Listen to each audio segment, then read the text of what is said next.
Our next presenter is from Lithuania, Gilma Teodora Gylyte. I'm sure I got that wrong. She's an accomplished architect, entrepreneur, and activist known for her innovative approach to architecture and urban transformation. Gilma is the co-founder of juured, which is one of the leading architecture studios in the Baltic region. Gilma, yeah, the floor is yours.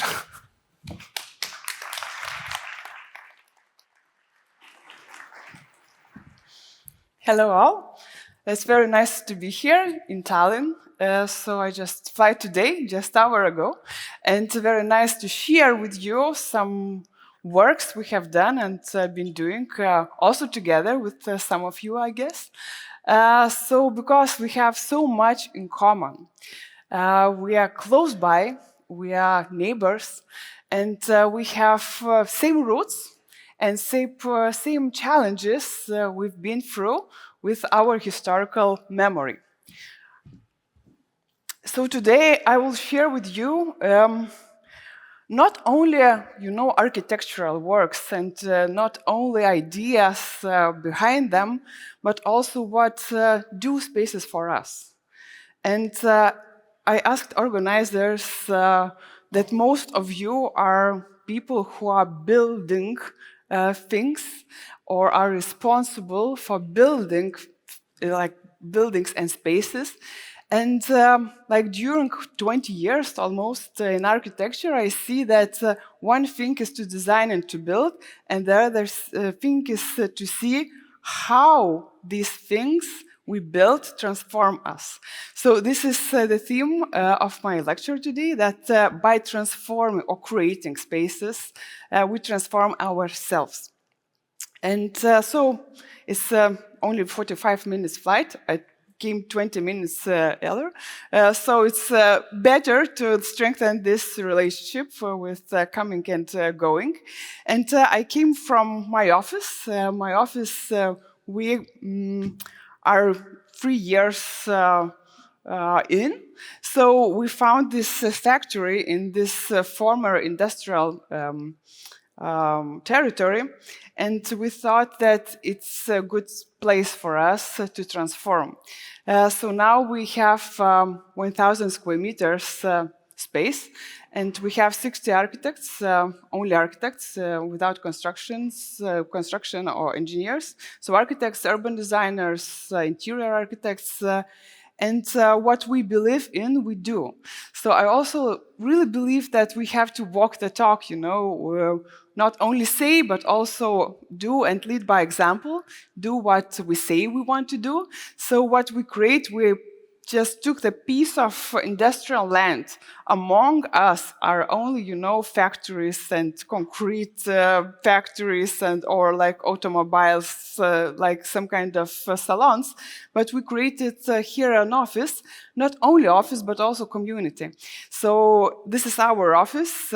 It could be transformed to like parties or some kind of events. But this territory is not only about our office, it's also about the community, we invite to use. So we have now like more than 20 tenants, because our office is like 1,000 square meters, but all the factories around 6,000 square meters. So we have 20 tenants, and we have like trains going on. So we also, bust and invite to use the space, and by space create community. And this is the picture I really like, and architects really love, that this is like iconic picture from New York, like in 20th century, beginning of the 20th century, when when we started believe that the buildings is most important thing, and that facades is the most important thing. But no, it's actually much more important the space between the buildings and how the spaces are programmed. And this is another plan, I think maybe some of you know, and it is like 15th century another plan, like Italian architect draw it. And it's very old, but it had very like fundamental idea that you see the buildings which are black and white, there are spaces. And these spaces are not only outside spaces, they are outside spaces and then inside spaces, but the ones which connect us. And this is very, very important thing, because I think in our, briefs, we get, as an architect, what to design is usually a program, it's usually a function, it's usually, I don't know, square meters or something like this. But also the more intention is how to create actually the culture between us, how to create community, and how to create the human connection between of us. Because this is Tallinn. I googled Tallinn and the historical picture of Tallinn, and because I really think that the streets and plazas were these places 100 years ago. And this is 1910. I think you recognize that place. This is okay. So this is one of your main streets, and I see the life which is going on by local people, not only tourists but local people. And then I see Vilnius also from 1910, also full of people. And this is streets which also inspire community. But now, do you recognize the streets? Okay, so it's also, a street is very nice maybe for traveling and very fast. You can go from A to B, but there is no life here. This is no, a feeling of the city, because it is so fast, and we got this from modernism and from Soviet Union. So, of course, we have the same in Vilnius. We have very nice facades and very, very nice buildings, which get a lot of awards, and use very quality materials, but we are being in them, and we don't connect with each other. And of course, with the residentials, is the same. I don't know, it's 20 differences. Where is Tallinn and where is Vilnius? Please guess. It's maybe Tallinn is more colorful, so I found it out, but I think this is pretty new. But it's also only facades. It's only facades. What's it changed in our lives? Nothing. Nothing it changed, because actually the ground floor left the same. And I think, the fundamentals, also if we are just zoom out and just a little bit think what we are creating, because we all creating our built environment, built, walls which can connect us or also could separate us. And if we zoom out and just see what is life in the urban environment, where we actually spend our time. So this is not, in concert halls, in cinemas and all these fashion or big buildings. No, we are about 10 to 14 hours we are staying at home. So in neighborhood and our surrounding street, courtyard or yard or something I don't know, some environmental which we are also don't, have name for. I talk about Soviet neighborhoods. Then office, school, kindergarten. It depends in which time of your life you are, and then in the streets, and that's it. And these free spaces, but of course general free spaces, forms our thinking and forms how we actually feel in our neighborhood, in our kindergarten, school, or office, and also in our city. And also, it's, this housing, office, school, kindergarten, and streets, these are the numbers, very, very approximate, which were also inherited from modernistic time or from the Soviet Union. And these are huge numbers, but we are not questioning this enough. And what I mean by transforming spaces, we transform ourselves. We just need to question more what community or what culture we want to be. And imagine if, for example, we wouldn't renovate facades. This is a very hard exercise, but we totally transform ground floor. And you see on your left, you see grayscale, Soviet building, and it could be, put like some colors on the facade or something like this, but your routine would be still the same. You would come, there is parking also here, of course. You would come, you won't see any neighbors, you go to your door, you knock, and you just go to your apartment and be.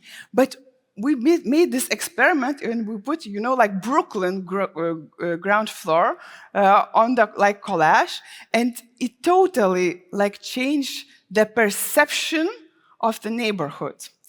And these are our examples from our projects, and it's pretty similar all the time, because like here you see like before and after. This is like a palace in Vilnius, former palace in Vilnius. Then it was, of course, during occupation, it was like some kind of administration.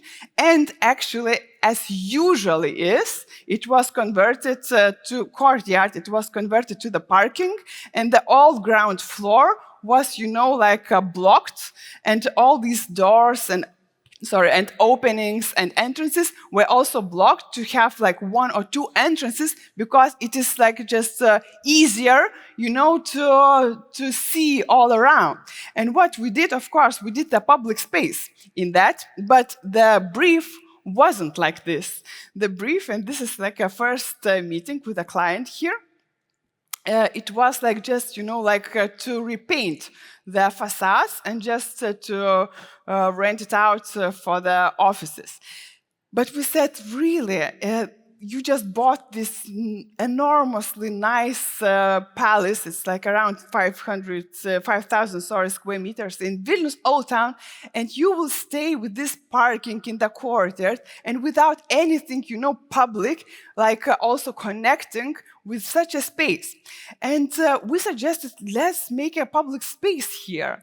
And the client, he said, you're crazy, but okay, let's give me like a minute just to think. And he called like in the evening and said, okay, let's do it. And this year, actually, when Estonian Interior Architects Association of Interior Architects came to this place, and we just gathered here to show and to see how it's going. And this is very successful, of course, and this is working like connecting spaces, but not separating. And sometimes also you have to rethink what you have to, change. This is the other territory. This is Ogmios city. Maybe some of you have been here. So it was also like a former Soviet military base, and it was like after independence, it was like outlet store. And it is 12 hectares territory, but actually it was like totally, very comfortable with, with inviting parking. And it was like actually totally parking lot with some buildings with like kind of outlet stores. Now it looks like this. And this is also, we are working with the territory maybe 12 years or something like this, but this is constantly, transforming into the city and transforming into these streets. You saw like in the beginning of the presentation, this former street which actually invites community and invites people to be. And of course, if, for example, for you, it's more interesting, how it's like financially doing. So of course, this earns much more than the one before. But the decision to make radical transformation is, of course, very, very important. This is also very important example. Also, this is nearby, so I showed my office. So here is like a Mo museum, and this is like the first private museum in Vilnius, Lithuania. And after we moved in this industrial territory, people started questioning, okay, they see something here. We also want to come here. And this is, this brave, first steps. They also, gather communities and gather and invite somebody else to evolve. This is also very, it's very nice sculpture, but it's not so very nice and functional building. This is pro bono project, actually, because we said, and this is, looking to the sea, and we said, why people are not going like through it? Why they are going, around it? And we just suggested for the municipality, maybe you can invite with the building and with the space people, humans. And this is a lady who actually lives in the city nearby, and she never went here. And now she's coming every week just because the space invites her. And, of course, if the space and place is successful, of course, it will bring revenues. Of course, it will bring, other people, because people attracts people. And people attracts people, which creates community, which we really, really need. This is fantastic image, and this is like train headquarters, like train Lithuanian Railways like headquarters, and they moved from one corridor to another corridor, from one corridor to another corridor, because we have such a big habit, to work very efficiently in our, closed offices with the corridor systems. Now, they actually were the first institution. So it is like a public institution, which actually also made this choice and made this decision to grow culture and to grow community in their office. So of course, the space transform us, and the space lead us to see and to make this human relationship. And this is maybe more about architecture, but it's also about sustainability. What you would think if you would have a piece of land and with such a building? Just demolish it? Yeah, I see in their eyes. Just demolish it and build something like nice, right? Is it okay? Okay, so I got evaluation. So, so this is how we talk with the clients, and this is actually the same client from this first project I showed you, because every time we question everything, like, is it really, really necessary? Do we really, really put all our effort how to save what is nice? Or, for example, brick here. Brick. For me, it was like a brick what we can keep. And putting, taking all these layers, we found out so many nice shapes of windows. And of course, what would construction guys would say?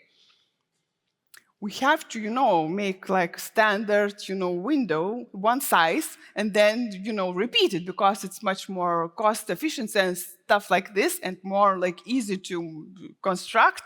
But if, for example, in this case, we said, maybe not, maybe we can just leave all these strange shapes because it gives character, but we, of course, removed all the roof and put the new one, so something new. Something new. So it's always about balancing, and it's always about, making a dialogue with client, with the institutions, with, with neighbors, with yourself, actually, what to make, that it would invite people to be. So this is our current, also one of big projects in city center in Vilnius, and we won competition with this one.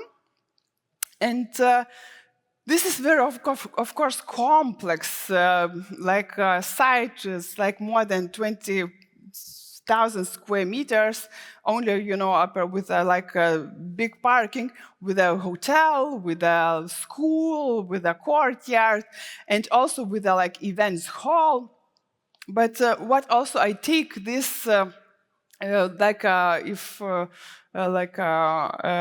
feedback from this, that it is now it's 7th year in this project, but also all the time question what we have, and that actually we can find value everywhere, but we fight for the main square in the main courtyard in the middle of this quarter, I don't know how many times, because every time people and people could be everyone, just want to take out. So what I would like to emphasize with this one, that we have to fight for this, connecting, gathering space, which should be like one main, because there everybody meets, and then, to make all these kind of decisions together, that it will also bring all other decisions back.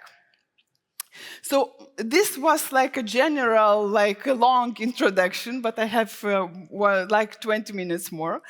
So now I will a little bit deepen with some projects I think are important, not only for you, but also for us as a northern, central, eastern, how do you say it, region, because we really have very separated societies. And from these examples, I hope so, you saw a little bit how actually space could a little bit bring us more together.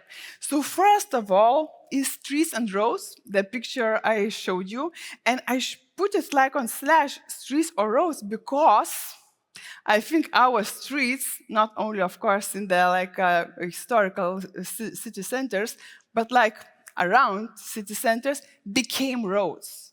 And what we call and what we love in other cities when we travel, when we have this feeling, oh, it's so nice there, it's such a vibrant city, it's such an atmospheric city, what we, bring home, it is from streets. It is from streets and life in the streets. What we don't really remember is how nicely we went, in the road in some kind of city.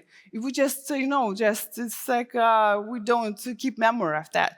So I really believe that we have to do a lot with this thing, and this touches all the cities which were touched by modernism, because in modernism, it was not important thing, the human connection, but transportation, right? And massiveness, but not authenticity. So these things now are being questioned. I think this is our, and this timing, responsibility to change it.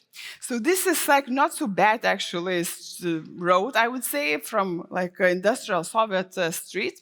And we were doing actually interior project on the left. But, we also got the possibility to create something more and to create relationship with the street. And I really, really like this a picture which says, I like this painting because it has a bench.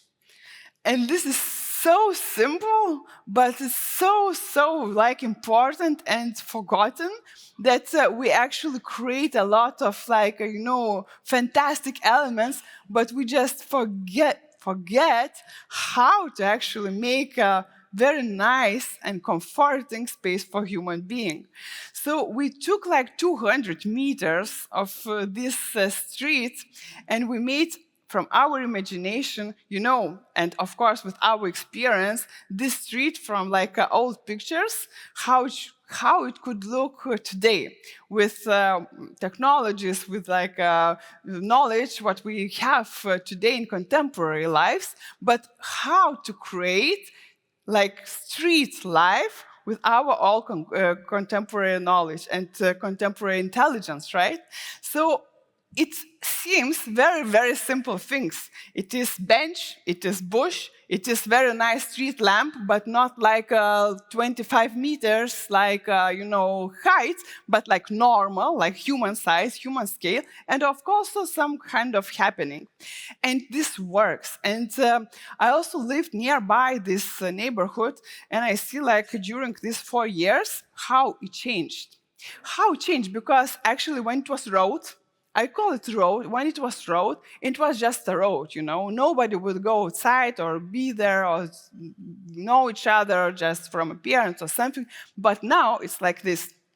And we put all these street yards also invitation, that you would see something with the new eyes and say, wow, I can come here, And people start using the space and the streets, what was like usually 40 years, like, or maybe more, maybe 50 years, only like for traveling, like for Sunday market. And this Sunday market is closed only, this is like small piece of street. It's 200 meters long. And these are 4 hours from 10 to 2 o'clock on Sunday afternoon. And this changed completely the neighborhood. Actually, neighborhood became a neighborhood. People started to feel sense of belonging, which is not found in this, new neighborhoods. Sorry, but it's not. And I always do these city experiments and really like curiously to see how it's working. And I came here like last year, and it was minus 27, really. But for you, maybe it's normal.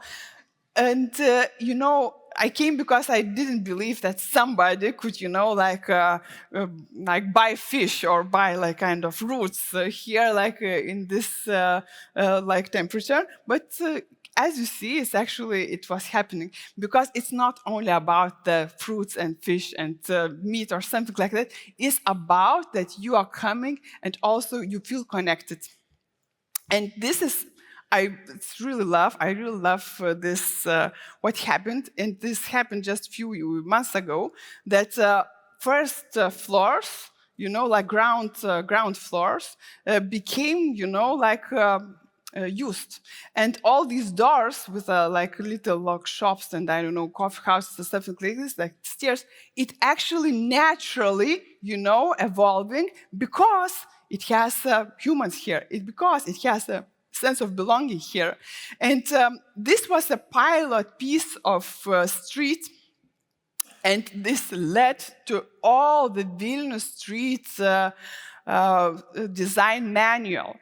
And these 12 principles, that first should be the trees, because we had a problem with tree cutting.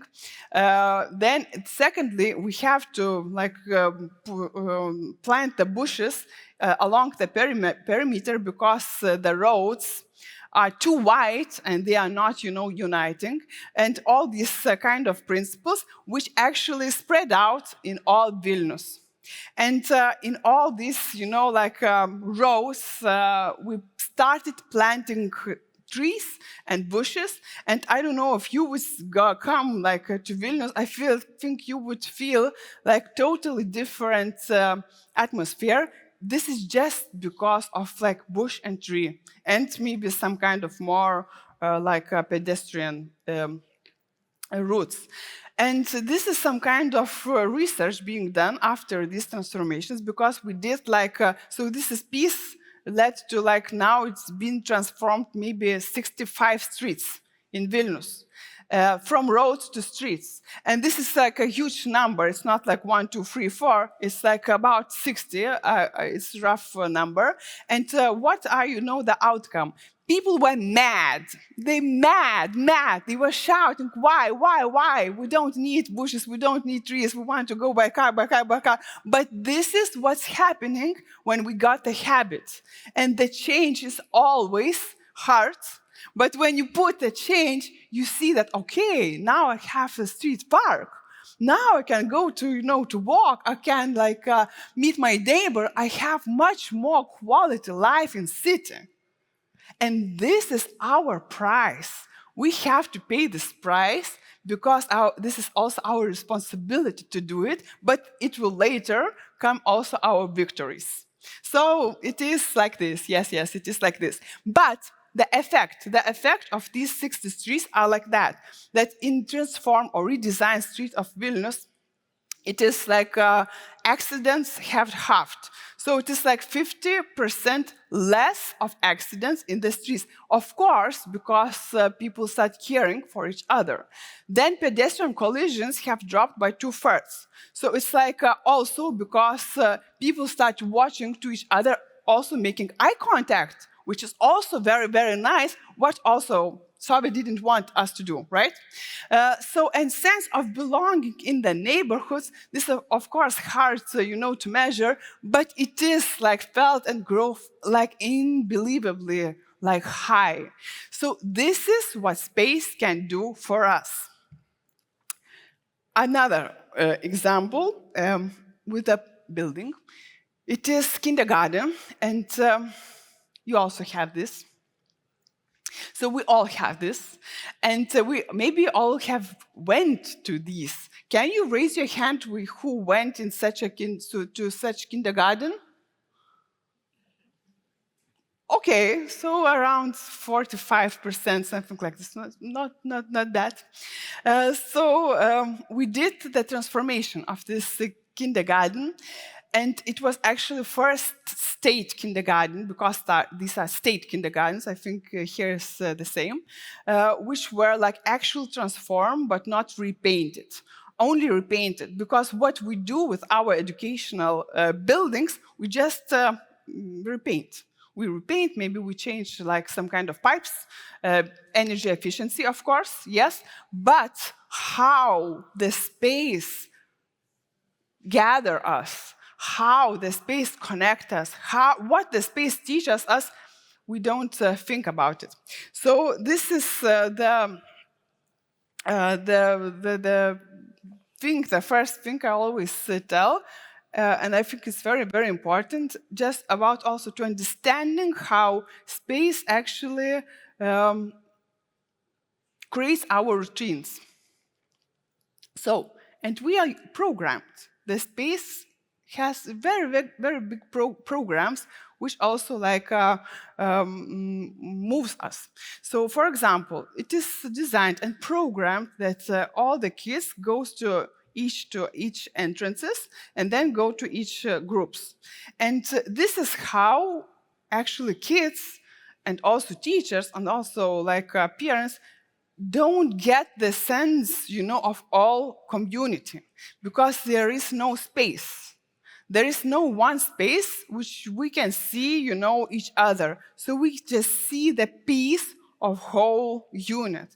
And what we did, so we forbid to use these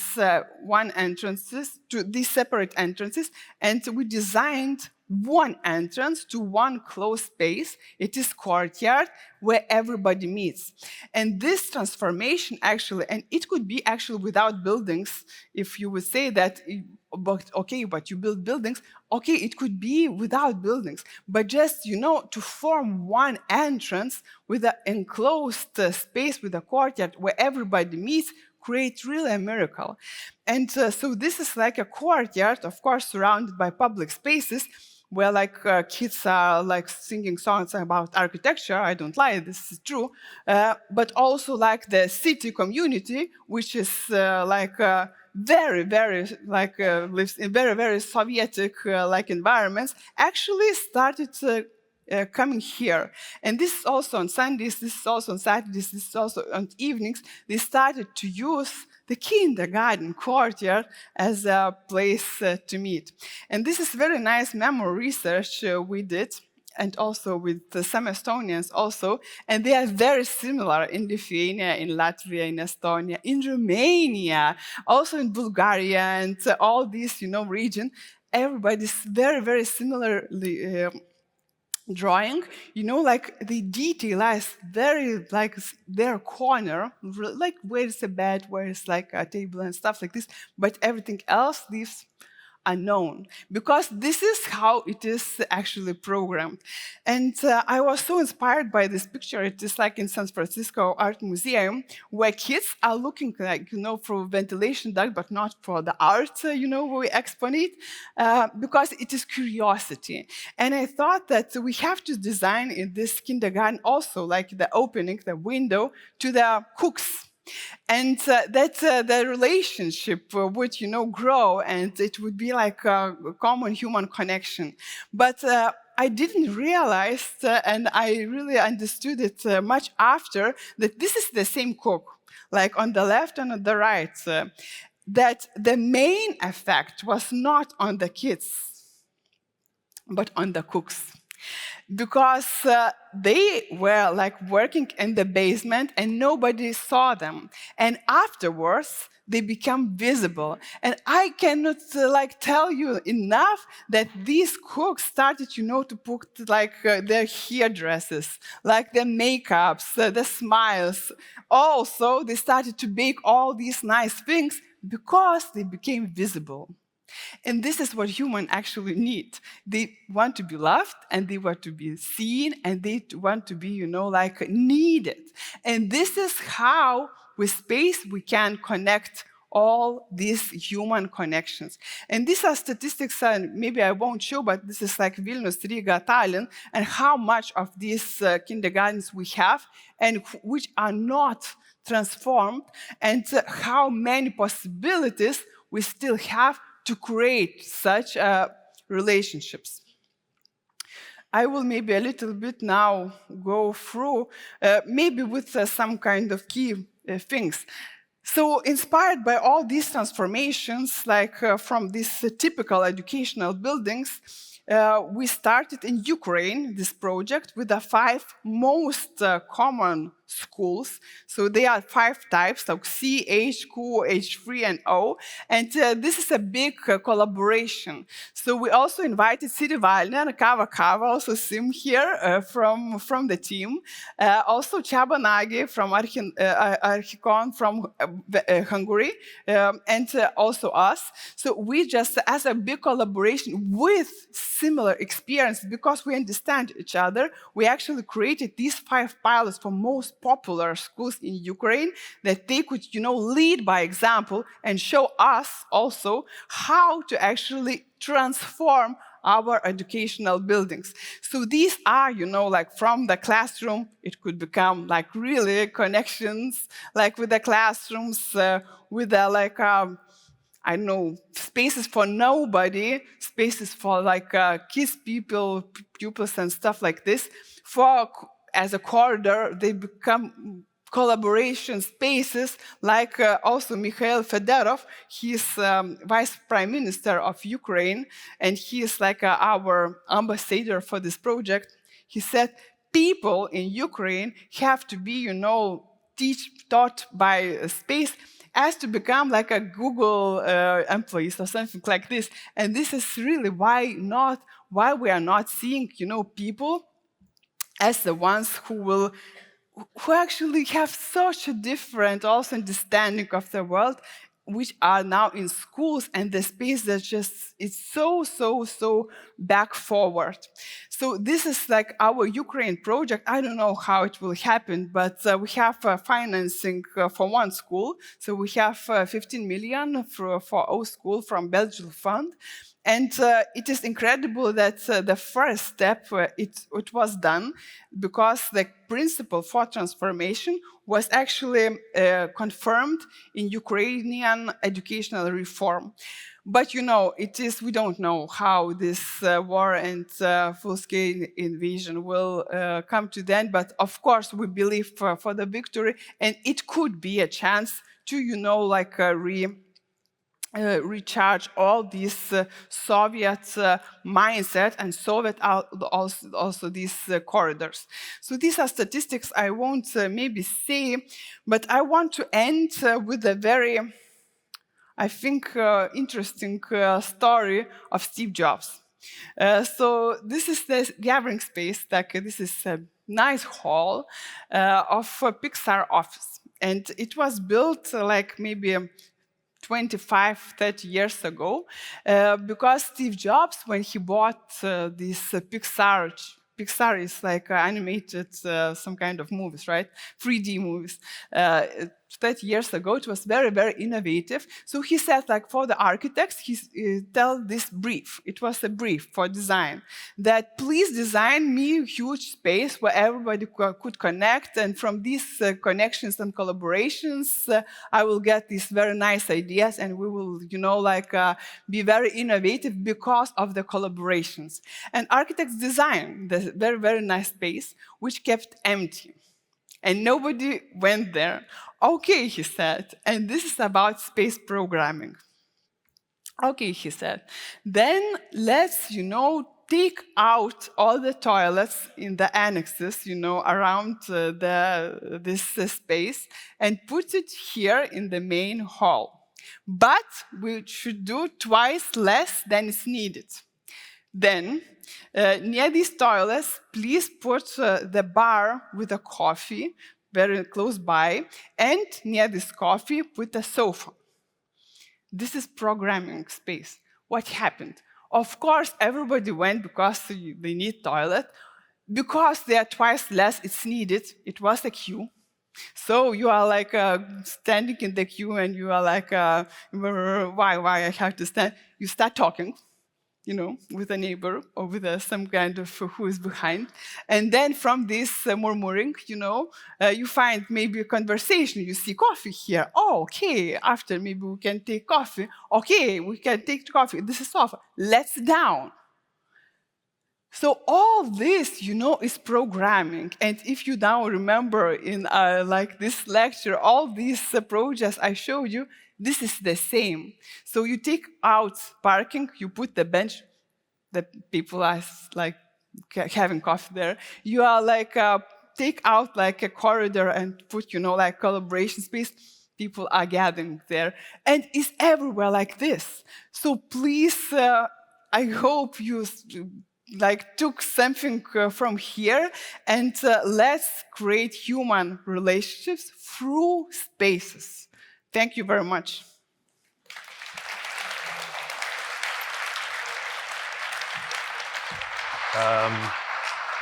Gilma, let's talk about those damn modernists for a second. I just wanted to ask you, these Soviet-type housing areas, mostly everywhere in Estonia and Vilnius and so on, there are like these modernist wet dreams, almost, you might say that. Or is it an interpretation of the Soviets, of the modernist ideals? And I just wanted to ask you, if, for instance, one of the fathers of modernism, Le Corbusier, would be alive today, let's say he was here and seeing the problems that we are facing at the moment with these housing areas, what do you think he would say? Oh, it's interesting. I think, it would be an interesting discussion, actually. I don't think that he's very human-centric.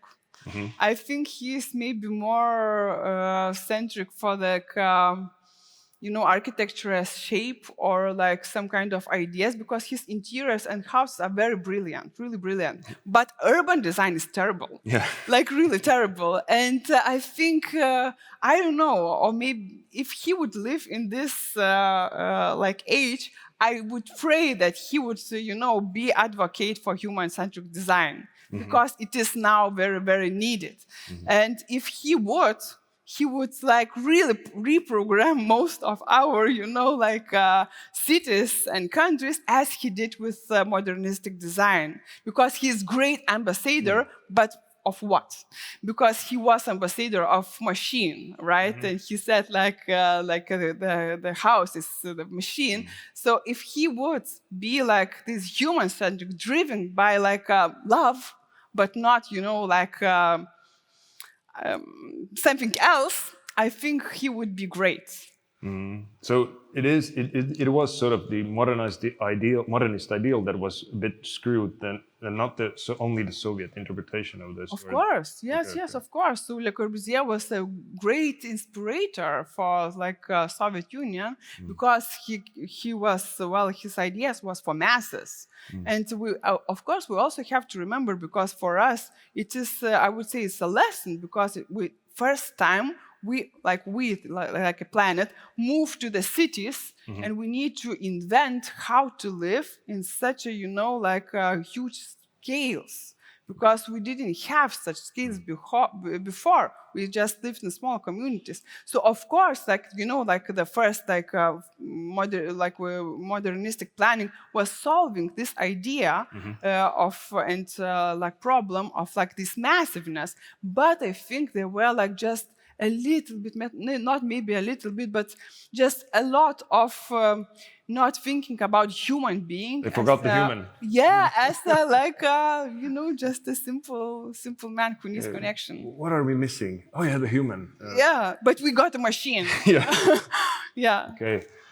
I would love to ask you more questions, but I think we're running out of time. So thanks. And, Thank you. Thank you very much. Thank you very much for having me here. Thank you very much.